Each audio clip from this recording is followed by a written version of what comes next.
नमस्कार दोस्तों। आज हम बात करेंगे फ्लेक्सी कैप म्यूचुअल फंड्स के बारे में, किस तरह के ये फंड्स हैं और कैसा कुछ दिखता है सब कुछ, और किस फंड में कितनी रिकवरी आई है। सबसे इंपॉर्टेंट तो यही है ना। और सब लोग यही जानना चाहते थे कि नेक्स्ट बुल रन के लिए कौन सा फ्लेक्सी कैप ठीक रहेगा, और ये बनाने से पहले ना कि नेक्स्ट बुल रन में कौन ठीक रहेगा या कुछ रहेगा। देखो ये सब ना सिर्फ और सिर्फ नंबर्स का गेम है। नंबर्स पे भाई पुराने नंबर्स कौन चले, रिकवरी में कौन अच्छा चला और उसके हिसाब से आगे कौन अच्छा चलेगा। लेकिन इसका मतलब ये कम्प्लीटली नहीं है कि मैं आपको कोई एडवाइजरी दे रहा हूँ।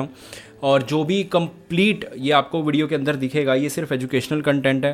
पास्ट में क्या रिटर्न्स रहे और पास्ट में अलग अलग टाइम फ्रेम पे क्या रिटर्न्स रहे और कब कब कितना कंसिस्टेंट म्यूचुअल फंड रहा, इन सब के बेस पे आपको अगर लगता है कि आप कुछ डिसीजन ले सकते हैं तो वो आपको लेना है अपने लिए। क्योंकि मुझे ये लगता है कि कंसिस्टेंसी और अलग अलग पैरामीटर्स के बेस पे हम डिसीजन ले लेते हैं अपने क्लाइंट्स के लिए। तो वीडियो में आगे बढ़ने से पहले अगर आप हमारे साथ स्टार्ट करना चाहते हैं तो स्क्रीन पे आपको नंबर दिख रहा होगा और आपको मिलेगा क्या क्या। सबसे पहले आपको पोर्टफोलियो रिव्यू मिलेगा हर क्वार्टर के एंड पे, और हम आपकी इन्वेस्टमेंट हमेशा क्लोजली काफ़ी मॉनिटर करते रहेंगे ताकि आपको फ़ायदा हो ज़्यादा से ज़्यादा। ठीक है, आपको प्रॉपर पोर्टफोलियो मैनेजमेंट सर्विसेज मिलेंगी। आपके गोल जो भी होंगे उसके अकॉर्डिंगली हम आगे आपको गाइड करेंगे, और लास्ट में आपको टैक्स में भी बहुत सारा फ़ायदा होगा। तो आप बहुत सारा फ़ायदा उठा सकते हैं। अगर आपके पास टाइम नहीं है या फिर आपको लगता है आपके पास उतनी नॉलेज नहीं है तो स्क्रीन पे आपको नंबर दिख रहा होगा और वहीं पे बाकी चीज़ें डिस्कस कर लेंगे। अब करते हैं वीडियो को कंटिन्यू। यहाँ पे HDFC फ्लेक्सी कैप हो गया, bank of India flexi cap हो गया, JM फ्लेक्सी कैप हो गया, पराग पारिक फ्लेक्सी कैप हो गया। यहाँ पे 1 2 3 4, ठीक है, 4 फ्लेक्सी कैप हो गए। उसके बाद ये फंड हो गए लास्ट 1 ईयर में, ये लास्ट 1 ईयर का रिटर्न हो गया और ये हो गया लास्ट क्वार्टर का रिटर्न।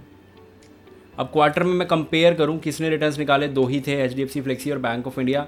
लास्ट 1 ईयर के अगर मैं, ये बहुत स्ट्रेंज था कि पराग पारिक नेगेटिव में है और लास्ट 1 ईयर में दो ने निकाले, सिर्फ HDFC और पराग पारिक ने। लॉन्ग रन में सब ने निकाले, पराग पारिक थोड़ा सा पीछे रह जाता है, लेकिन चलो कोई बात नहीं। अब अगर मैं बात करूँ 3 ईयर्स की, बैंक ऑफ इंडिया ने लॉन्ग रन में अपने कैटेगरी एवरेज को बहुत आराम से बीट किया है। उसके बाद अगर मैं 6 मंथ की बात करूं तो कैटेगरी एवरेज को 1% से ऑलमोस्ट बीट कर दिया है 6 मंथ में, अच्छी बात है। लास्ट क्वार्टर में भी नेगेटिव रिटर्न रहे हैं कैटेगरी एवरेज के, लेकिन इसने बीट करके पॉजिटिव रिटर्न दिए हैं। तो बैंक ऑफ इंडिया एक फंड हो गया जिसकी रिकवरी अच्छी है, जिसके रेशोज़ थोड़े से क्वेश्चनेबल हैं, बाकी सब बढ़िया है।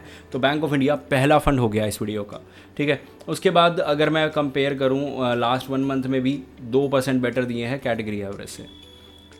अब नीचे अगर मैं बात करूं लॉन्ग रन में पराग पारिक की,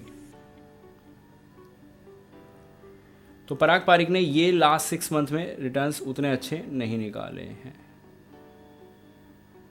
उतने ज़्यादा अच्छे रिटर्न्स नहीं निकाले हैं लास्ट 6 मंथ में, कैटेगरी एवरेज को बीट नहीं कर पाया है।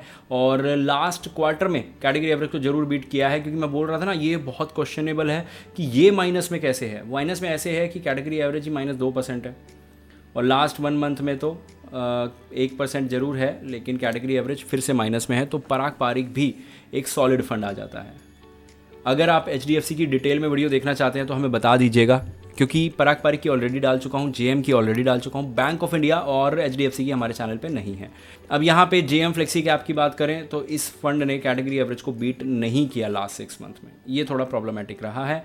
और लास्ट 3 मंथ्स में भी नहीं कर पाया, ये फंड कैटेगरी एवरेज से भी ज़्यादा गिरा है। और लास्ट 1 मंथ में भी नहीं, लास्ट 1 मंथ में इसने किया है। तो ये साइन है कि भाई आप कुछ तो कर ही सकते हो, कर रहे हो, इतना ज़्यादा डाउनवर्ड आप नहीं चल रहे हो। तो इस तरह के महीने और भी आने चाहिए, महीने क्वार्टर में कन्वर्ट होने चाहिए, क्वार्टर ईयर्स में, तब जाके बात बनेगी। ये तो एक सीड वाली बात हो गई कि एक आपने सीड दे दिया, अब इस सीड को थोड़ा सा ग्रो करके ट्री बनाना है, एटलीस्ट प्लांट बना दो ताकि हम इसको ये बोल सकें कि ये परफॉर्म कर रहा है। अब लास्ट फंड की बात, HDFC सबसे सुपर फंड इस वीडियो का। रीज़न बताता हूँ और फिर से बोल दूँ, एडवाइजरी नहीं है, जस्ट और जस्ट नंबर्स अच्छे हैं इसलिए बोल रहा हूँ। कैटेगरी एवरेज -16.2%, लास्ट 1 ईयर में ये फंड 6% रिटर्न दे रहा है, ज़बरदस्त। फ्लेक्सी कैप का, और मैं कह रहा हूँ ओवरऑल 400 म्यूचुअल फंड में कंपेयर कर दूंगा ना तो भी ये टॉप 5 में आ जाएगा लास्ट 1 ईयर के परफॉर्मेंस के बेस पे, पराग पारिक और ये।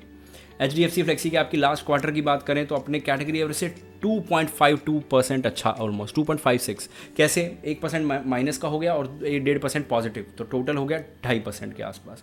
लास्ट 1 मंथ में भी इसने बहुत ज़बरदस्त रिटर्न्स दिए हैं, लगभग 1.5% से ऊपर। और अगर आप देखना चाहते हैं HDFC को बिल्कुल डिटेल में तो प्लीज़ हमें कमेंट करके बताइएगा। मिलते हैं अगली वीडियो में।